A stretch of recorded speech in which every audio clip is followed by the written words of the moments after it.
Gloire à Jésus. Que le Seigneur Jésus vous bénisse. Les paraboles du royaume. Les paraboles du royaume sont des messages, des images par lesquelles le Seigneur Jésus a décidé de révéler les choses cachées depuis la fondation du monde. Lui-même, il a dit quelque part, afin que s'accomplisse ce qui a été écrit, j'ouvrirai ma bouche en parabole et je publierai les choses cachées depuis la fondation du monde. Il y a des choses cachées depuis la fondation du monde que nous ignorons, mais que le Seigneur nous a révélées à travers ces paraboles.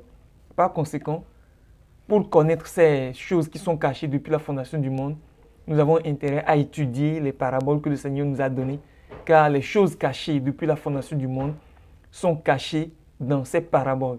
Donc le Seigneur nous les révèle à travers les images, les enseignements, les paraboles qu'il nous a données. Donc par la grâce de Dieu, nous allons analyser ensemble ces paraboles et voir ce que nous pouvons en découvrir. Que le Seigneur Jésus vous bénisse. Nous allons parler aujourd'hui de la parabole de l'ivraie, du champ. Je suis dans Matthieu 13, verset 24. Il est écrit, il leur proposa une autre parabole et il dit, le royaume des cieux est semblable à un homme qui a semé une bonne semence dans son champ. Mais pendant que les gens dormaient, son ennemi vint, sema de l'ivraie parmi le blé et s'en alla. Lorsque l'herbe eut poussé et donné du fruit, l'ivraie parut aussi. Les serviteurs du maître de la maison vinrent lui dire, « Seigneur, n'as-tu pas semé une bonne semence dans ton champ? D'où vient donc qu'il y a de l'ivraie ?» Il leur répondit, « C'est un ennemi qui a fait cela. » Et les serviteurs lui dirent, « Veux-tu que nous allions l'arracher? » « Non, dit-il, de peur qu'en arrachant l'ivraie, vous ne déraciniez en même temps le blé. Laissez croître ensemble l'un et l'autre jusqu'à la moisson. Et à l'époque de la moisson, je dirai au moissonneur, arrachez d'abord l'ivraie et liez-la en gerbe pour la brûler, mais amassez le blé dans mon grenier. » Voici la parabole. Nous allons lire l'interprétation et nous allons revenir avec l'explication. Nous arrivons au verset 36 de Matthieu 13. Alors il renvoya la foule et entra dans la maison. Ses disciples s'approchèrent de lui et dirent, « Explique-nous la parabole de l'ivraie du champ. » Il répondit, « Celui qui sème la bonne semence, c'est le Fils de l'homme. Le champ, c'est le monde. La bonne semence, ce sont les fils du royaume. L'ivraie, ce sont les fils du malin. L'ennemi qui l'a semé, c'est le diable.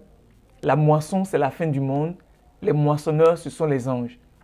Or, comme on arrache l'ivraie et qu'on la jette au feu, il en sera de même à la fin du monde. Le Fils de l'homme enverra ses anges qui arracheront de son royaume tous les scandales et ceux qui commettent l'iniquité.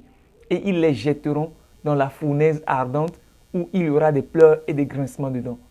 Alors les justes resplendiront comme le soleil dans le royaume de leur Père. Que celui qui a des oreilles pour entendre, entende. Mes chers frères, qu'est-ce que nous pouvons comprendre dans cette parabole?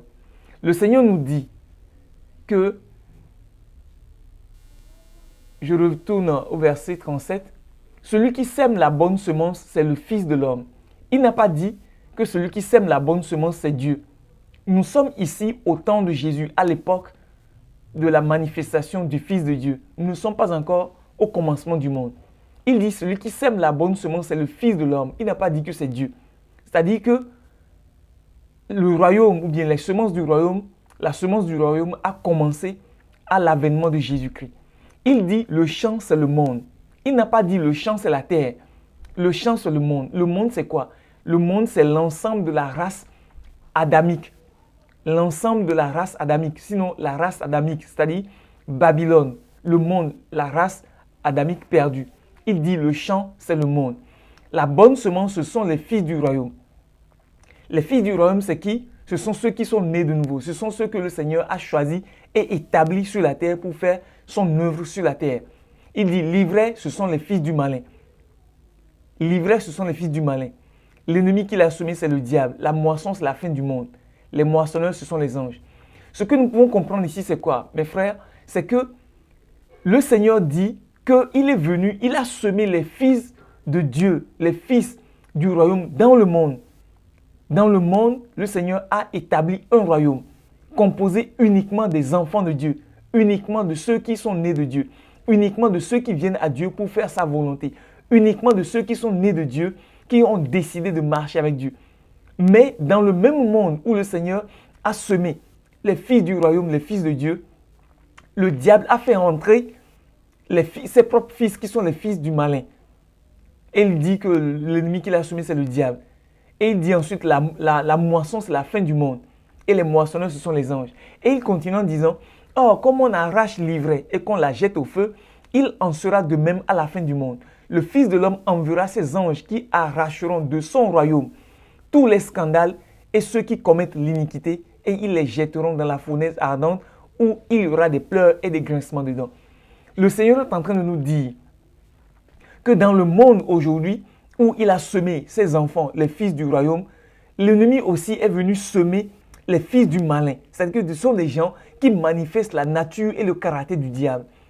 De la même manière que les fils de Dieu, les fils du royaume, sont des gens qui manifestent la nature et le caractère de Dieu. Des gens décidés à ne faire que la volonté de Dieu. Des gens décidés à mourir à eux-mêmes pour n'obéir qu'à Dieu. De la même manière, les fils du diable, ce sont ceux qui sont décidés à ne faire que la volonté du diable. Ce sont ceux qui ont décidé de suivre le diable, même jusqu'à la mort. Et le Seigneur dit que le monde, c'est le champ. Le champ où il a semé ses enfants, les fils sa semence, c'est le monde. Il a semé ses enfants. Mais le diable aussi est venu semer ses propres enfants. Maintenant, les enfants de Dieu sont en train de croître au même moment que les enfants du diable. Et il y a un conflit entre les deux. Si on veut détruire les enfants du diable aujourd'hui, les anges ne feront pas la distinction parce qu'il y en a qui ne sont pas encore nés de nouveau. On pourra penser que c'est un enfant du diable alors que c'est un enfant de Dieu qui doit naître de nouveau demain. Donc en voulant arracher l'ivraie, ils risqueront d'arracher aussi le blé. Il y a un grand mystère derrière cette parabole que je ne saurais dire aujourd'hui par crainte de choquer certaines personnes. Il y en a qui parlent de la prédestination des gens que Dieu a connus d'avance, des gens que Dieu a choisis. Je ne vais pas aller sur ce terrain, je ne veux même pas discuter cela aujourd'hui, mais plus tard peut-être on en discutera. Donc, le Seigneur continue de dire que la fin du monde, c'est que quand la race adamique prendra fin, c'est que Dieu a fixé un temps pour la race adamique, 6000 ans. Ils n'iront pas au-delà de 6000 ans. À la fin des 6000 ans, Dieu mettra fin au règne du monde et viendra le royaume de Dieu. Donc le Seigneur est en train de dire que à la fin du règne de la race d'Adam, le Seigneur enverra ses anges pour dégager du monde, tous ceux qui font le mal. C'est-à-dire que cette société, ce monde physique dans lequel nous sommes, le Seigneur enverra ses anges pour dégager tous ceux qui commettent l'iniquité et font le mal. Et ils les jetteront dans la fournaise ardente. Et à partir de là, les fils du royaume, les fils de Dieu, les enfants de Dieu, resplendiront dans le royaume de leur Père. Donc, en résumé, ce que nous pouvons comprendre, c'est quoi? Dans ce monde où nous sommes aujourd'hui, dans cette vie où nous sommes aujourd'hui, il y a des enfants de Dieu. Dieu n'a établi sur la terre, dans ce monde, que ses propres enfants. Mais l'ennemi est venu semer de l'ivraie. Des gens qui ne sont pas de la nature ni du caractère de Dieu. Mais, comme ce ne sont pas eux que Dieu veut, à la fin du monde, le Seigneur va les faire dégager pour que ses enfants occupent toute la terre et règnent éternellement. Ici, le monde peut avoir deux sens. Le monde peut signifier la terre, mais aussi cette vie. Mais je ne veux pas aller dans le sens de la terre aujourd'hui. Je prends uniquement le monde parce que là, il est dit que celui qui sème la bonne semence, c'est le Fils de l'homme. Jésus n'a pas dit que celui qui sème la bonne semence, c'est Dieu, mais c'est le Fils de l'homme. Or, le Fils de l'homme est venu il y a juste 2000 ans. Et il a semé les fils du royaume, ceux qui sont nés de nouveau, ceux qui croient en Jésus-Christ, ceux qui reçoivent sa parole pour faire sa volonté. Donc, dans ce monde aujourd'hui, le Seigneur a ses enfants qu'il connaît très bien. Il les connaît tous. Mais l'ennemi est venu semer au milieu des enfants de Dieu ses propres fils qui sèment la confusion. Mais le Seigneur dit qu'à la fin des temps, il va les faire tous dégager. Il va les faire tous détruire afin que les enfants de Dieu seuls occupent ce monde, cette vie, cette terre et prospèrent éternellement. Personne ne peut reconnaître un enfant de Dieu ni un enfant du diable. Mais ce que nous pouvons faire, c'est de croire en Jésus, de continuer à croire et d'annoncer la parole de Dieu afin que tous ceux qui sont des enfants de Dieu puissent réagir. Vous vous souviendrez que Dieu a dit un jour à Paul, je pense qu'il était en Éphèse, Dieu lui a dit de ne pas avoir peur, mais de prêcher. Et que, parce qu'il a un grand nombre, il a un grand nombre de son peuple qui sont dans cette ville. Ce sont des gens qui ne sont pas encore nés de nouveau, mais que Dieu appelle ses enfants.